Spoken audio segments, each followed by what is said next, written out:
కానీ single layer multi layer. Single layer అంటే నా mother board front side back side. First లో చెప్తా 9 షీట్లతో అటాచ్ లో మనకి మదర్ బోర్డ్ తయారైంది. ఇది మల్టీ లేయర్. ఏ లేయర్ అంటే ఏ షీట్ లో ఎన్ని ట్రాక్లు ఏ ఐసి నుంచి ఏ ఐసి కనెక్షన్ వెళ్తున్నాయని చూపించేదే మల్టీ లేయర్. దీని గురించి మనం తర్వాత మాట్లాడుతాం, ఎందుకంటే దీని మీద మనం వర్క్ చేయాలి. అయితే సింగిల్ లేయర్ ఓపెన్ చేస్తాం. సింగిల్ లేయర్ లో iPhone 6 ఇందులో కూడా మళ్ళీ మనకి ఏం కావాలో ఇచ్చాడు. ఫస్ట్ నేను ఫింగర్ ప్రింట్ స్ట్రిప్ అయినా ఉంటాయి కదా, అలా నేనేం చేస్తాను iPhone 6 అని క్లిక్ చేస్తాను. కాబట్టి ఫస్ట్ iPhone 6 క్లిక్ చేసా, సింగిల్ లేయర్ వచ్చింది. దాని మీద iPhone 6 క్లిక్ చేస్తే ఇది ఫ్రంట్ సైడ్, ఇది బ్యాక్ సైడ్.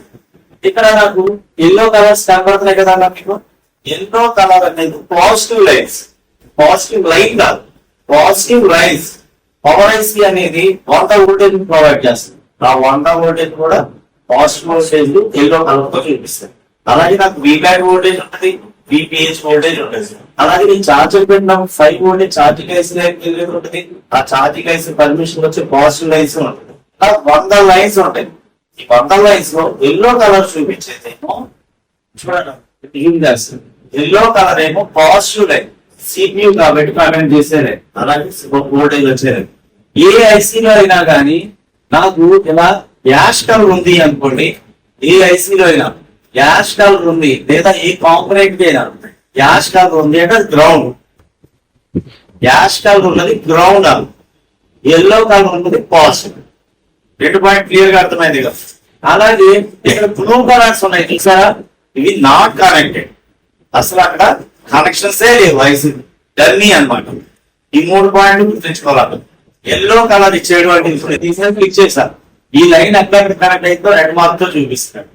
అంటే ఎల్లో కలర్ అనేది పాజిటివ్ లైన్, యాష్ కలర్ అనేది గ్రౌండ్, బ్లూ కలర్ అనేది నాట్ కనెక్టెడ్. అసలు అవసరం లేదా, కనెక్షన్స్ లేవు అన్నది. ఇప్పుడు ఫర్ ఎగ్జాంపుల్ మీరు ఛార్జింగ్ ఎక్కట్లేదని మీరు ఏం చేసేవాళ్ళు, ఇది వరకు రన్నింగ్ సెట్ మీద చెక్ చేస్తుంది, ఎన్ని కాంపొనెంట్స్ కనెక్ట్ అయింది, ఏ ఐసీ కనెక్ట్ అయిందని చెక్ చేసేవాళ్ళు.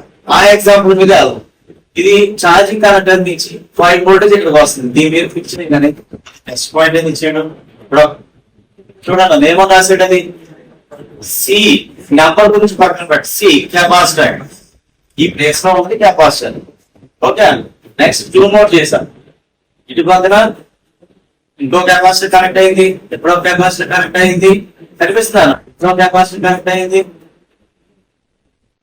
అలాగే ఇప్పుడు కెపాసిటర్ కి ఇక్కడ రెసిస్టర్ ఆరాధించాడు కదా, రెసిస్టర్ కనెక్ట్ అయ్యింది, ఐసీ కనెక్ట్ అయ్యింది.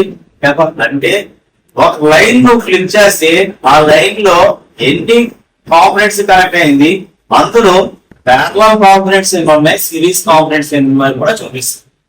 ఇప్పుడు పాజిటివ్, ఇది పాజిటివ్, ఇది పాజిటివ్. ఎల్లో కలర్ అంటే 2 పాజిటివ్ అంటే సిరీస్, అవునా కాదు? అదే ఇక్కడ చూడండి, ఒక వైపు పాజిటివ్ ఉంది, ఒక వైపు యాష్ కలర్ ప్యారలల్. క్లియర్ గా అర్థమైందా? అంటే ఇలా చెక్ చేసినప్పుడు మనం ఏ కాంపొనెంట్ సిరీస్, ఏ కాంపొనెంట్ ప్యారలల్, అలాగే ఆ కాంపొనెంట్ ఏంటిది అని కూడా తెలుస్తుంది మనకి. పాయింట్ క్లియర్ గా అర్థమైందా? ఇది వరకు రోజుల్లో మనం బస్సు మోడ్ లో ఇలా చెక్ చేసుకుంటూ వెళ్ళేవాళ్ళు. అలా కాకుండా ఒక క్లిక్ తో ఒక లైన్ ఎన్ని కాంపొనెంట్స్ కనెక్ట్ అయింది, ఏ ఐసీ కనెక్ట్ అయింది అని చూపించే దాని పేరు బిట్ మ్యాప్. బిట్ మ్యాప్ అన్న, బిట్ మ్యాప్ గుర్తుంచుకోండి. బిట్ మ్యాప్ ఏ లైన్ ఎక్కడెక్కడ కనెక్ట్ అయింది అని చూపించేదే బిట్ మ్యాప్. ఫర్ ఎగ్జాంపుల్ మనం మీకు ఫ్లాష్ చెప్పాను, బ్యాటరీ పెట్టినప్పుడు battery voltage V back voltage అంటారు. ఈ వి బ్యాక్ వోల్టేజ్ ఎన్ని కాంపొనెంట్స్ ఎన్ని ఐసీని కనెక్ట్ అయ్యింది చూడండి. బ్యాటరీ పెట్టగానే back back means be back. ఈ వోల్టేజ్ అనేది ఇక్కడ ఐసీ కనెక్ట్ అయింది, ఇక్కడ ఆయిల్ కనెక్ట్ అయింది, ఇక్కడ ఒక ఐసీ కనెక్ట్ అయింది, ఇక్కడ ఒక ఐసీ కనెక్ట్ అయింది, అలాగే మళ్ళీ ఇక్కడ ఒక ఐసీ కనెక్ట్ అయింది. అంటే ఒక బ్యాటరీ వోల్టేజ్ ఎన్ని ఐసీ కనెక్ట్ అయి ఉంది, ఎన్ని కాంపొనెంట్స్ కనెక్ట్ అయింది, ఆ కాంపొనెంట్స్ ఎన్ని సిరీస్ ఉన్నాయి, ఎన్ని ప్యారలల్ లో ఉన్నాయని చూపించేదే బిట్ మ్యాప్.